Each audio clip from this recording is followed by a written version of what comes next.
Танец, уходящий корнями в глубокую древность, чем-то уже давно перестал быть просто танцевальной композицией. Сегодня в концертном зале Сугут долгожданная премьера мюзикла. Шоу обещает быть грандиозным и зрелищным.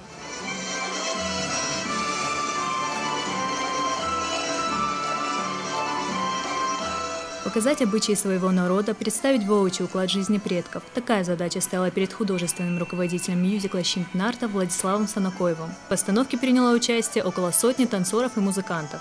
Интересные декорации и костюмы с первых минут покорили зрителей. У меня роль бога Вацилы, он бог плодородия и земледелия. Вот. Очень интересный костюм. До этого нам Влад говорил, что костюмы тоже будут очень красивые и интересные.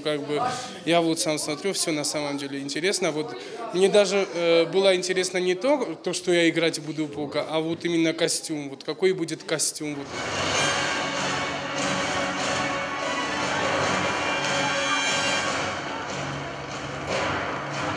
Искусство – это такое дело, да, значит, когда мы смотрим современное искусство, да, и часто не понимаем, что это такое.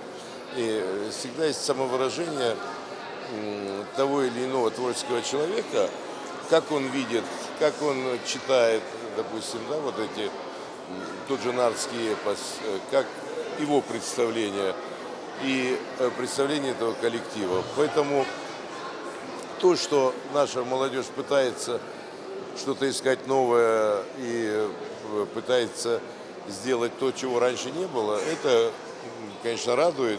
Для участия в постановке были приглашены разные творческие коллективы. Хореографам и актерам стоило немалых трудов воссоздать исторические образы и сюжеты. Шатана исполнила талантливая Жанна Базаева. В день премьеры ей было присвоено звание народной артистки Ирсуалани. В планах у художественного руководителя мюзикла не останавливаться на достигнутом и показывать больше новых нестандартных постановок. Мадина Асханова, Алла Венедиктова, Осетия ТВ.